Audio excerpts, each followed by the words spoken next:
துவரம்பருப்பு சாம்பார் பண்ணுவதற்கு இன்றைய ரெசிபி வந்து சாம்பார். அதுக்கு உண்டான பொருட்கள் வந்து தேங்காய், அதுக்கு முன்னாடி பச்சை மிளகாய், மல்லித்தழை. என்னோடய சப்ஸ்கிரைப் பட்டனை ஆன் பண்ணிக்கிறேங்க, பெல் ஐக்கானையும் ஆன் பண்ணிக்கிறேங்க. தக்காளி பழம், சாம்பார் வெங்காயம் தேவையான அளவு, காய்கறிகள் வந்து கேரட், அவரை, பீன்ஸ்,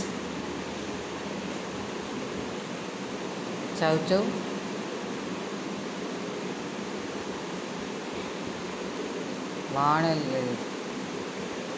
தண்ணி வெந்நீர் வச்சு கொதிக்க வைக்கிறோம்.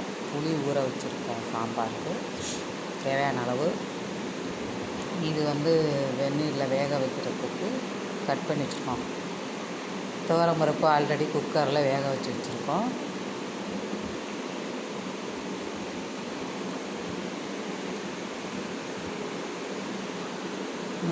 இதை வந்து அந்த வெந்நீர் கொதிக்க வச்சோம் இல்லையா, அதில் போட்டு அந்த துவரம்பருப்பையும் போட்டு கிண்டி விடணும். அது கொதி வந்தோடனே இந்த கட் பண்ணி வச்சுருக்க காய்கறிகளை அதில் போடணும். போட்டோம்னா இடையில வந்து தேங்காய் துருவி வச்சுக்கணும். இது புளி கரைச்சி எடுத்து வச்சாச்சு. தேங்காயை மிக்சியில் போட்டு அடித்து அதுவும் ரெடி ஆகிடுச்சு. புளி கரைசலில் கொஞ்சோண்டு மல்லித்தூள், அதாவது தனியாத்தூள் கொஞ்சமும், மஞ்சள் கொஞ்சம், மஞ்சள் தேவையான அளவு, நம்ம மஞ்சள் எவ்வளோ சேர்த்துக்கிறோமோ அது தேவையான அளவு மஞ்சள் தூள் சேர்த்துக்கணும். சேர்த்து கலக்கிட்டு அப்படியே சாம்பாரில் ஊற்றி கொதிக்க வைக்கணும். இதுக்கு இடையில் தாளிப்புக்கு உண்டானதை கட் பண்ணி வச்சுக்கணும். கொதிக்க வச்சாச்சு. கொதிக்கிறதுக்கப்புறம் தேங்காயை ஊற்றி கலக்கி விட்ருக்கு. லைட்டாக கொதி வந்தோடனே நம்ம வந்து பெருங்காயம் போட்டிருக்கு. பெருங்காயம் போட்டு தாளித்து அதில் ஊற்றியாச்சு.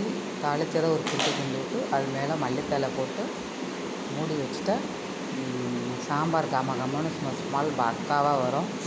இதை வந்து சாதம் வடித்து போட்டு சாப்பிட்டா செமையாக இருக்கும். சாப்பிட்டு பார்த்துட்டு டேஸ்ட் என்னன்னு சொல்லுங்கள். பாய். உங்கள் முருகவேல். டாட்டா. பாய்.